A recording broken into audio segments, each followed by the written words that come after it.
හරි එතනදී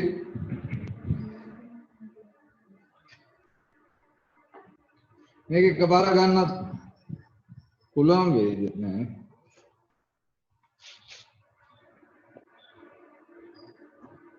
ගණත්වය 800යි ඝනත්වය 1000ක් වන දෙක තමයි මිශ්‍ර කරන්නේ. එතකොට එතෙන්දී ජලය 200 ඝන සෙන්ටිමීටර වලට මෙතනෝල් 100යි.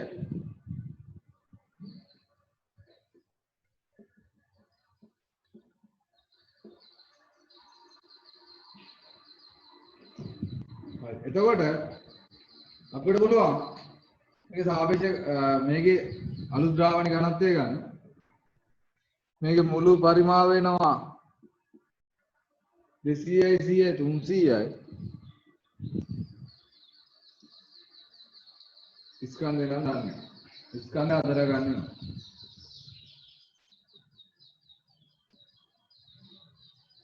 M1 කියන්නේ ඝනත්වය වාරයක් පරිමාව 8 16.1.6යි කිලෝග්‍රෑම්.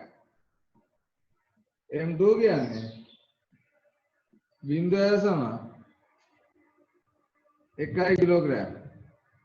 ඒ අනුව ඝනත්වය සමානයි.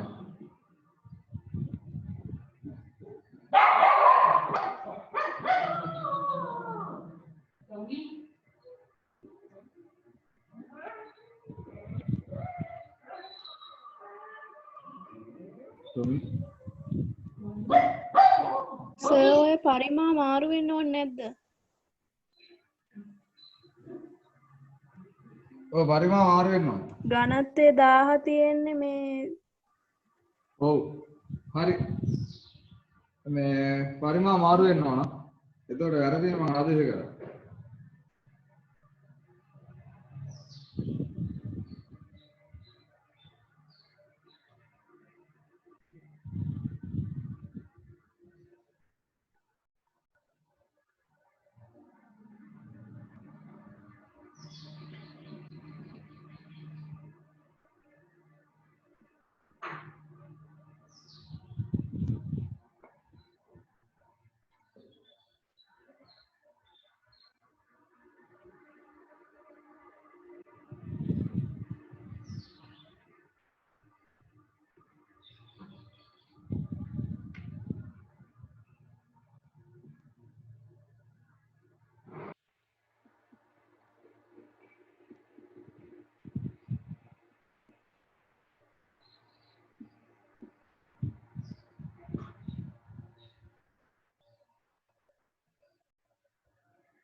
හරිද? ආසන්න ලෙස හරි. නෑ නේ සර් 0.2 නේ. ඔව් සර් ස්කන්ධය 0.2යි. මට කොහේ වැරදුනේ? මේ අර D සමානයි 0.08 ධන එතන M2 දශම දෙකක් එන්න ඕන. 8.2 10 එකක් නේ. 0.2 සර්. නෑ සර් ඔය 0.2ක් එන්න ඕන. අතන 200 වැඩි කරාම 200 ග්‍රෑම් නේ. 200 ග්‍රෑම් නේ සර්. අරක 80 ග්‍රෑම්. ඈ මොනම කොල්ල මම මොන ගානක් වෙන්නේ.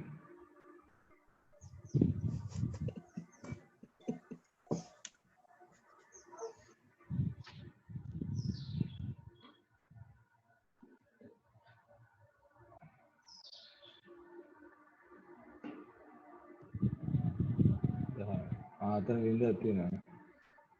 මේක දෙකයි නේ. 10ක 20 නේ කිව්වේ. මට වැරදිලාද?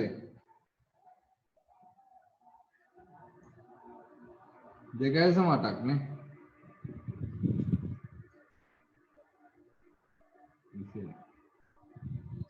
නෑ 0.2ක් නෙවෙයිද සර්? ඒක 0.2ට. එතකොට 1 2 3 4 10 ධන 4යි.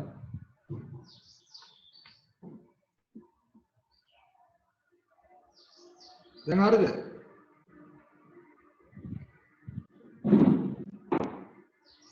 දැන් හරිනේ. එකපාර ගන්න ගිහිල්ලාද? හරි සර්. මේ වැඩිපුරත් එක්ක වෙලා ගියා. හරි ස්කන්ධ දෙක වෙන වෙනම හොයන්න තියෙනවා. අරක ග්‍රෑම් 80යි උඩ එක යටේ ග්‍රෑම් 200ක් එන්නේ. මේ දෙක හරියලා උත්තරේ උත්තරෙත් හරි නෑ.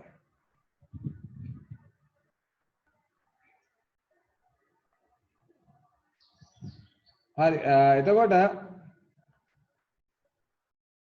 ඊට පස්සේ මං කිව්වේ කීයද? 5. ඔව් මධ්‍යසාල වර සාපේක්ෂ ඝනත්වය දීලා තියෙනවා. ජලයේ මිශ්‍රණයේ ඝනත්වය 0.8යිලු. පරිමාව වෙනස් වෙනවා සැලකුවොත් මධ්‍යසාරා ජලය අතර පරිමාව අණුව ගණනය කරන්න. දැන් පොඩි ප්‍රශ්න ටිකක් වෙනස් මූණ වරකට ගිහිල්ලා තියෙන්නේ. අරකම තමයි ටිකක් වෙනස් කරලා අහලා. විභාගයේ අහන්න ඔන්න ඔය විදිහට. ඒ කියලා තියෙන ටික තේරුම් ගත්තා නම් හරි. ඒක කියලා තියෙන මෙන්න මෙහෙම. මධ්‍යසාර වල ඝනත්වය දීලා තියෙනවා.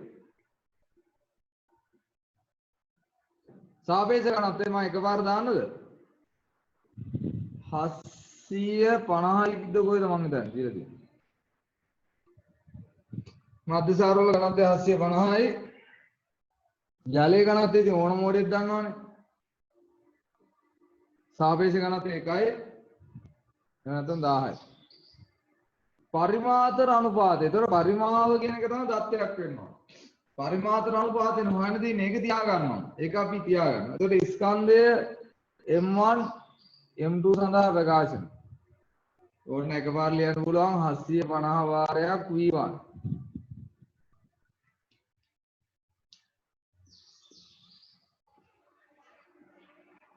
10 වාරයක් V2.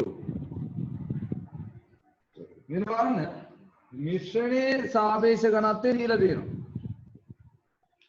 ඒ කියන්නේ 800යි. ග්‍රෑම් 0.8යි නැත්නම් 800යි.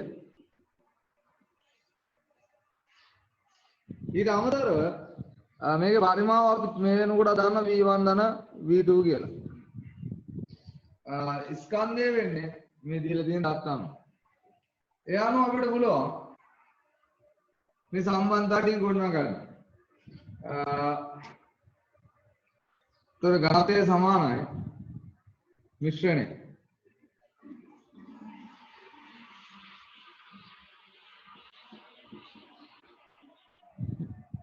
M1 ධන M2 බෙදීම V1 ධන V2 800 සමානයි 750යි V1 ධන 10යි V2 /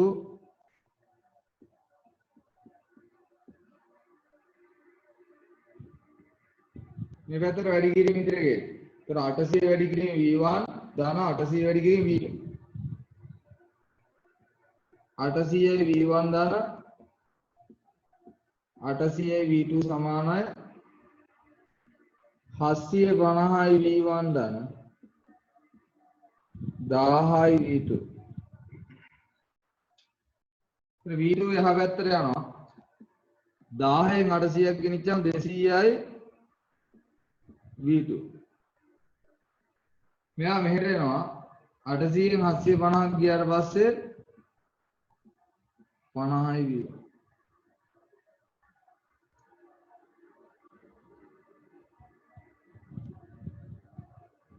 V1 බෙදීම V2 සමානයි 250 බෙදීම 50. sorry 200 බෙදීම 50.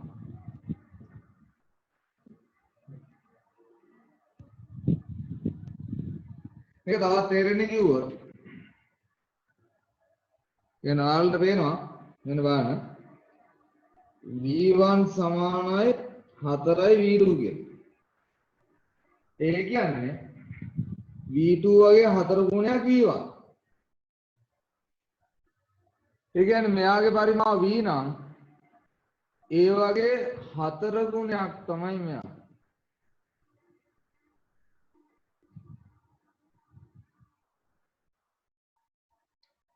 ඒ කියන්නේ ජලය වගේ 4 ගුණයක් එතනෝල් දාලා තමයි මේ මිශ්‍රණය හදලා දෙන්නේ. ඔයගොල්ලෝ පේනවා කොහොමද මෙතනෝල් වල පැත්තට. ඒ කියන්නේ 750ට තමයි ගොඩක් ලං වෙලා තියෙන්නේ. ඒ කියන්නේ මෙයාගේ පරිමාව වැඩියෙන් මිශ්‍ර කරලා තියෙනවා.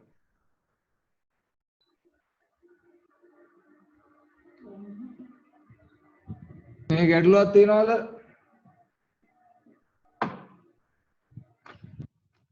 තමයි අවුලක් නැද්ද?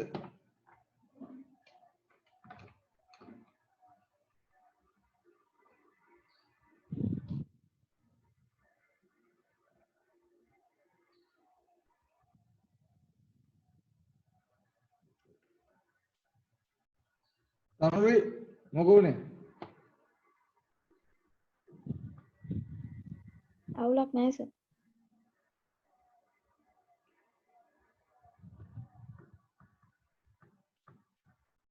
දිලා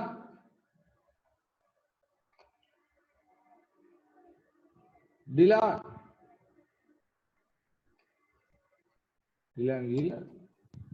ඉන්න ඇහෙනවද? සිග්නල් වල නැද්ද? ටිකක් දිලා සර්. හරි. ටිකක් අවුල් සර්.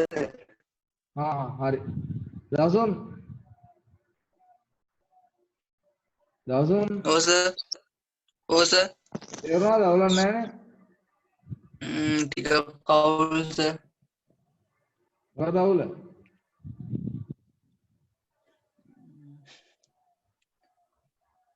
සුළු කිරීමද මොකක්ද අවුල?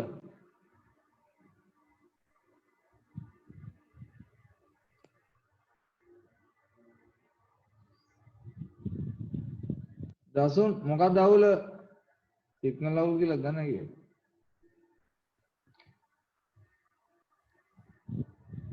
දසුන් මොකක්ද අවුල? සර් සුළු කරපු එකේ අර V1 V2 800 වැඩි කරපු එකද? මොකද්ද ප්‍රශ්නේ? ආදේශ කරපු එක ගැටලුවක් තියෙනවා.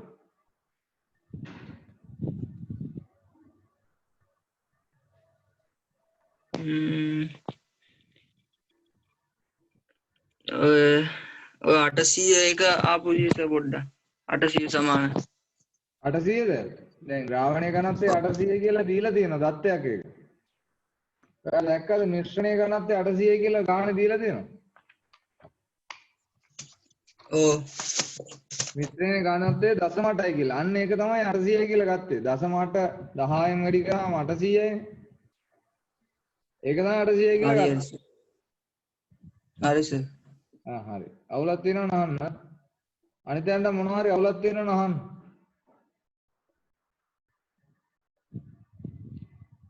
තරංගනේ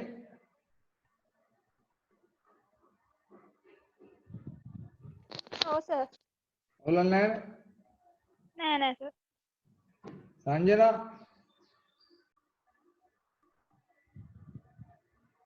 ඉන්නවද මම හරි සර්. නවීන් ඔයගොල්ලන් නැහැ නේ සිග්නල් තියෙනවද ඔය ඔයගොල්ලෝ නැහැ සිග්නල් තියෙනවා. හරි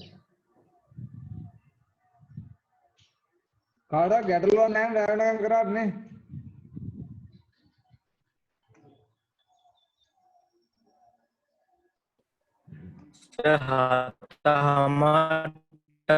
ඉවර කරන්න බැරි වේද?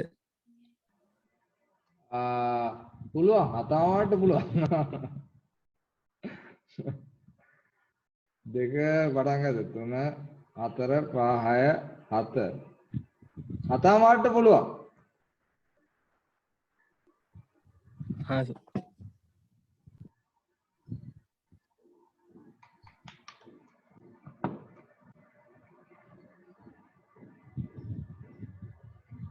තුලංගටත් සර් 6:00ට ක්ලාස් එකක් තියෙනවා කිව්වා. කාටද තුලංගට තුලංග මොකක්ද ප්‍රශ්නේ කෙමිස්ට්‍රි ක්ලාස් එකට නේද සර්? හයමාරද අයාමාට බලමු හයමාර 7 විතර එනකොට ඉවර කරලා එහෙනම් ඉන්ටර්වල් නැහැ එක දිගටම අදිනවා මංගල පොඩි ඉන්ටර්වල් එකක් දෙන්න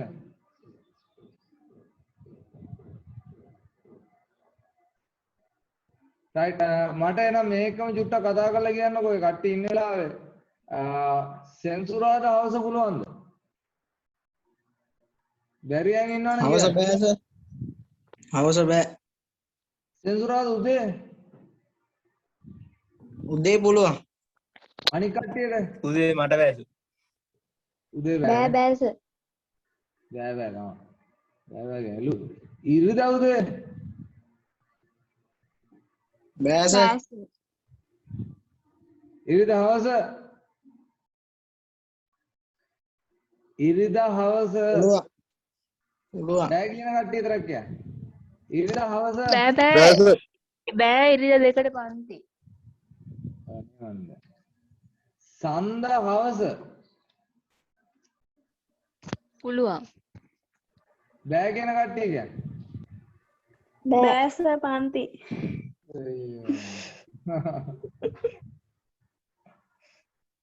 අඟහරුවාදා හවස පුළුවන්. බෑ පන්ති.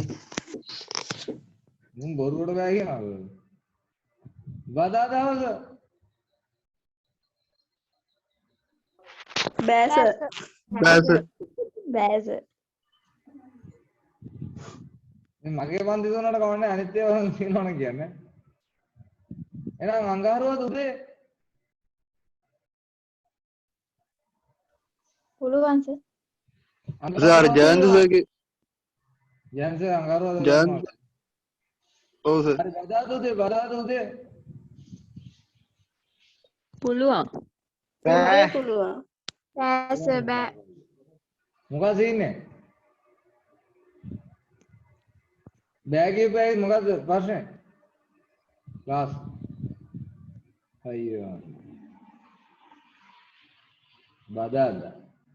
බදාද උදේ කිව්වනේ බදාද හවස පුළුවන්ද බෑ සර් පන්ති. බාස්පතින්ද උදේ බෑ. යා කොහොමද හතමන් බෑනේ බාස්පතින්ද හවස හතරෙන් පස්සේ විතර පුළුවන්. කීයෙන් පස්සේ හතරෙන් පස්සේ කවුද ඉන්නේ බැරි කට්ටිය මට බෑ. හතරෙන් හයෙන් විතර පස්සේ පුළුවන් සර්. හයෙන් පස්සේ පුළුවන් නම් බාස්පතින්ද හවස කරමු හයෙන් ඉඳන් හයෙන් නම් පුළුවන් නෑ අනිත් යන්න පුළුවන් නේ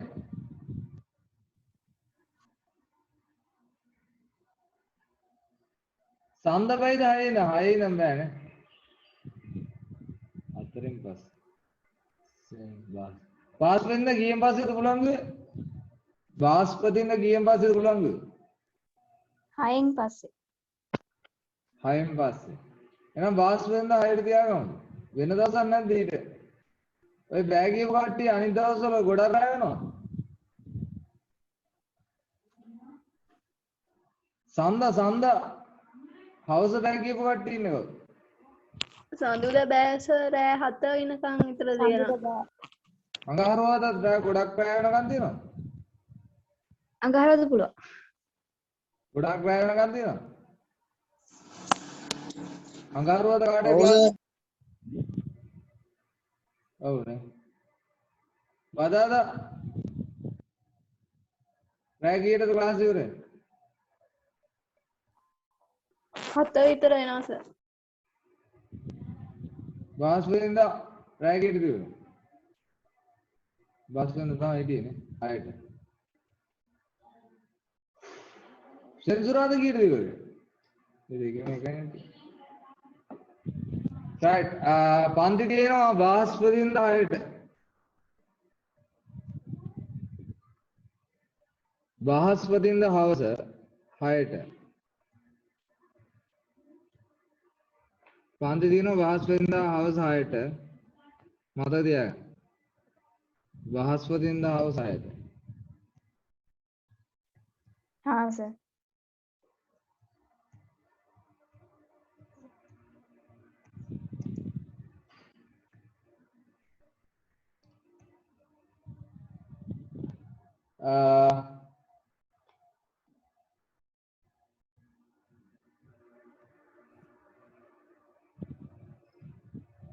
ඊට අමතරව මම වෙන ගෲප් වලට මේ ඉතුරු අඩුපාඩු කරන්න දවසක් දෙනවා. ඒ දවස මම පස්සේ කියන්නම්. බ්‍රහස්පතින්දා හවස 6ට ඊට අමතරව ගෲප් වල අඩුපාඩු ඇති. ඒවා මම මේ හදන්න දවසක් දෙනවා. right ඊට පස්සේ සාපේක්ෂ ඝනත්වය හරි. ඝනත්වය හරි. ඊට පස්සේ අපි යනවා ඊළඟ කොටස. ඒ තමයි පීඩනය කියන කොටස. ඔයාලට මතක ඇති අර සාමාන්‍ය භෞතික රාශි ගැන කතා කරද්දී පීඩනයේ ඝනත්වය අපි කතා කරා. දැන් ආයෙත් මං කියවනේ ඒවා එතනින් ඉවර වෙන්නේ නැහැ. ආයෙ ඉස්සරහට එනවා. ඊළඟ මාතෘකාව තමයි පීඩනය. මොකද්ද මේ පීඩනය කියලා කියන්නේ? පීඩනය කියන්නේ දැන් අපි මේ වගේ මේසයක් තියනවා නම් අපිට මෙතන ලොකු බලක් තියලා තියෙනවා කියලා. යකඩ ටින් එකක් තියලා තියෙනවා. ඔයාලට පේනවා මේ මේසේ වෙන කොහෙටවත් බලය යෙදিলা නැහැ දැන්ට. දැන්ට තේරෙන විදිහට මේ කොහෙටවත් බලයක් යෙදিলা නැහැ. හැබැයි මෙන්න මෙතනට බලයක් යෙදিলা තියෙනවා. ඒ කියන්නේ මෙන්න මේ 70 මේ මොකක් මේ ටින් එකේ යට කොටසට දාලා බලයක් කියන එක යෙදিলা තියෙනවා. ඒකේ යම්කිසි වර්ග බලයක් කරා. එහෙනම් පීඩනය කියන්නේ මොකද්ද? බලයම තමයි. බලය කොච්චර වර්ග බලයකටද? ඒතර ඔයගොල්ලන්ට පේනවා දැන් මේසෙට මේ ටින් එකේ බර මේසෙටම යෙදුණා නම් මීට එඩිය වෙනස් කතාවක් වෙනවා. එහෙනම් පීඩනය කියන්නේ බලයක්. ඒ මොකද්ද? ඒකක වර්ග බලයක් මත. ඒකක වර්ග බලයක් මත බලය තමයි පීඩනය කියලා කියන්නේ. ඒකක වර්ග බලයක් මත බලය. ඉතින් පීඩනය කියන්නේ බලයේම රාශියක් ඉන්න පීඩනයේ දිශාවක් තියෙනවා. දැන් මෙන්න මේ මේසේ මෙන්න මේ ලක්ෂයට පීඩනයක් තියෙනවා. දැන් මේ ටින් එකේ යට තියෙන ලක්ෂයට පීඩනයක් තියෙනවා. අපිට කියන්න පුළුවන් මේවට පීඩනයක් කියලා නැහැ කියලා. දැන්ට ඉස්සරහට යනකොට කතාව වෙනස් වෙනවා. මෙන්න මේ ටින් එකේ යට තියෙන ලක්ෂයකට පීඩනයක් තියෙනවා. ඒ කොච්චරද කියලා හොයාලා ගන්න පුළුවන්. ඒ බලයේ වර්ග බලයෙන් බෙදුවා. ඒ පීඩනය කියන්නේ වර්ග මීටර එකක් මත වර්ග මීටර එකක් මීටරයක් දිග මීටරයක් පාර මත යෙදෙන බලය තමයි පීඩනය කියලා කියන්නේ. ඒක මයිනේ ඒකකේ එන්නේ නිව්ටන් වර්ග මීටර. වර්ග මීටරයට නිව්ටන්. එහෙම නැත්නම් මේක විශේෂ නාමයක් පැස්ක. විශේෂ නාමයක් තියෙනවා පැස්ක. හරිනේ ඒ වගේ මේක දෛසිකයක්. මේ බලයේ දිශාවට තමයි පීඩන දිශාව තියෙන්නේ. ලියන්න මෙහෙම.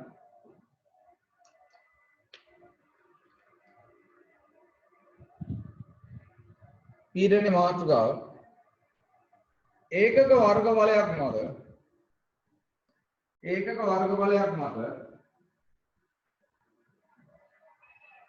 වර්ග බලයක් මත ඇති වෙන බලය ඇති වෙන බලය පීඩනයේ ලෙස හැඳින්විය හැකිය. පීඩනයේ ලෙස හැඳින්විය හැකිය.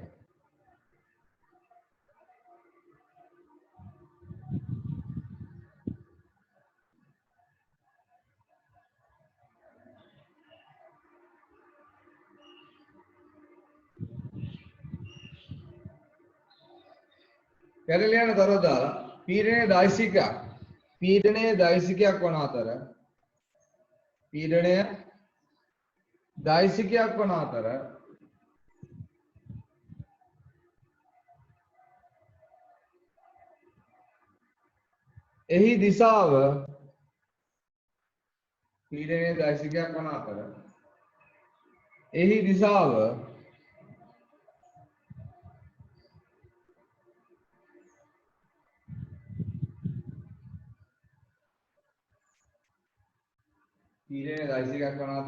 එහි දිශාව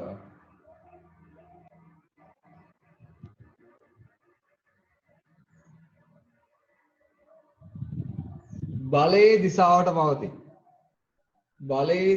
පවතී.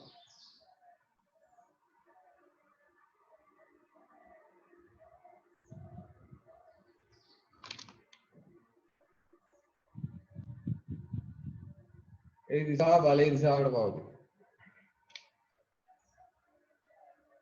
රූප සටහන ඇඳලා සමීකරණයක් දාගන්න.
ලියන්න ඇති.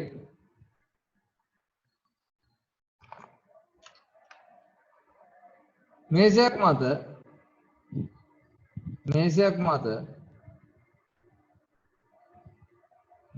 පැත්තක දිග 10 සෙන්ටිමීටර වන.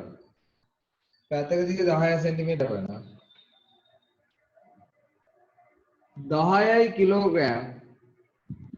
10 කිලෝග්‍රෑම් වස්තුවක් තබා ඇත. මේසය මත ඇතිවන පීඩනය සොයන්න.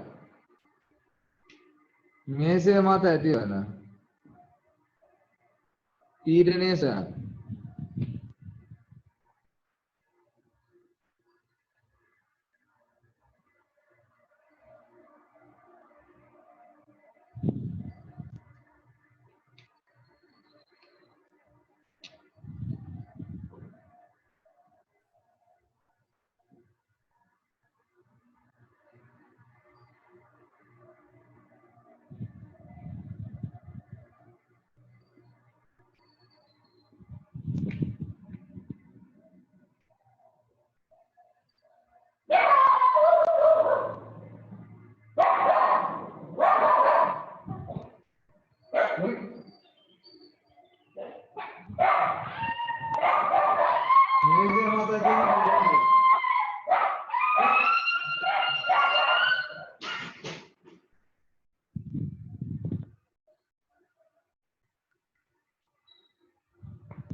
මේසය මත ඇතිවන පීඩනය සොයන්න.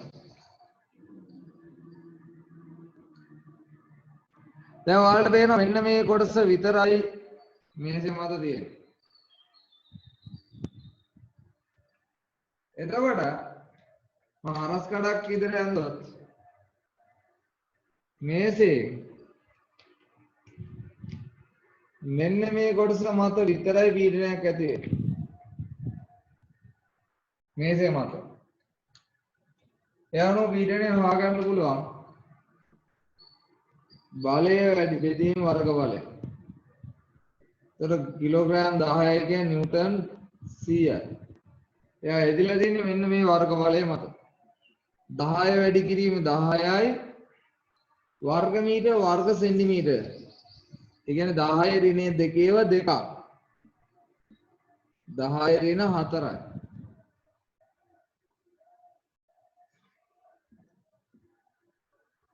वर्ग मीटर එතකොට එනවා 10 वर्ग मीटर न्यूटन තියෙන ලොකු පීඩනයක් එතන මේකනේ 10 පීඩනයක් එනවා මේසෙ මත මේක අපි සාමාන්‍ය පීඩනය මේ ඒකක දෙකම හරියට භාවිතා කරනවා ඉන්ටර්නෙට් එකේ වලත් ඔයගොල්ලෝ දකිනවා එක්ක මේක සමහරවිට මේක වැඩි. ඒකට හේතුව තමයි මේ දෙකම ඉතාලම කියන්නේ අකුරු දෙකක පදනේ යන්නේ. ලේසියට ගත්තොත් දෙකම එකව වගේ. අර්ථය ගන්න ඕන ඉඳලා මේක ගන්න අවස්ථාව තියෙනවා. වර්ග මීටරයක් මත බලය. වර්ග මීටරයක් මත බලය නිව්ටන් 4000යි. එතකොට දැන් මේ පොඩි ඒරියා එකේ මෙච්චර බලයක් ඇදලා තියෙනවා කියන්නේ මේක මේ සම්පූර්ණ මේසෙ ගත්තොත් බෙදලා සම්පූර්ණ මේසෙටම දුන්නොත් මේ පීඩනය මේසෙටම දුන්නා නම් මේසෙ වර්ග බලයක් වර්ග මීටරයක් මත නිව්ටන් 4000 බලයක් විතර.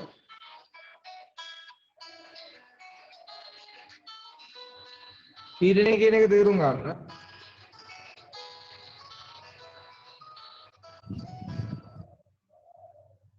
හරි ඊට පස්සේ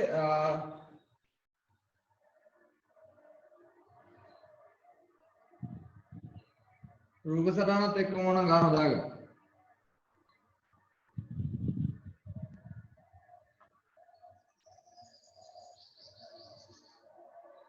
ඊළඟ ගාන ලියන්න.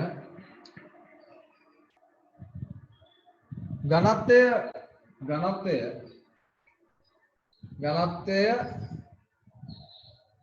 4000ක්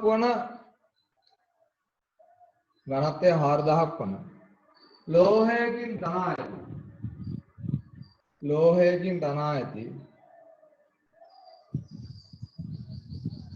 පාදයක දිග 10 සෙන්ටිමීටර්. පාදයක දිග 10 සෙන්ටිමීටර් වූ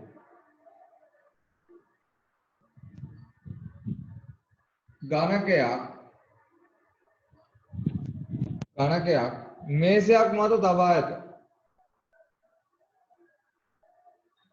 මේසය ඝනකයේ යට පෘෂ්ඨය මත. ඝනකයේ යට පෘෂ්ඨය මත ඇති කරන පීඩනය සොයන්න. ඝනකයේ යට පෘෂ්ඨය මත ඇති කරන පීඩනය සොයන්න.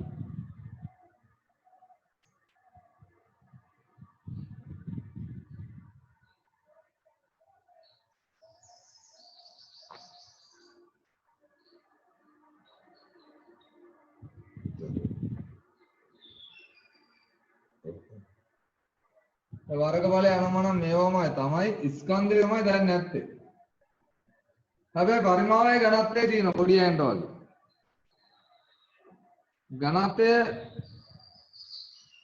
4000යි.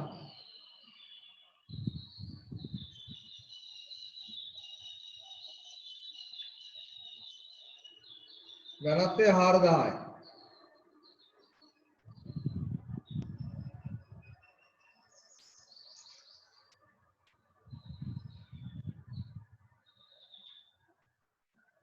ඒ අනුව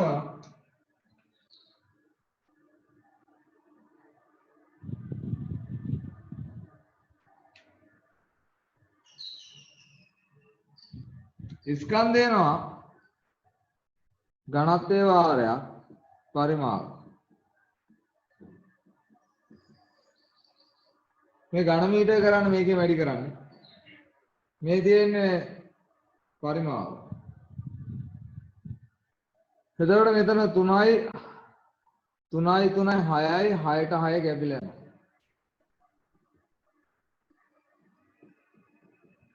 කිලෝග්‍රෑම් 4යි.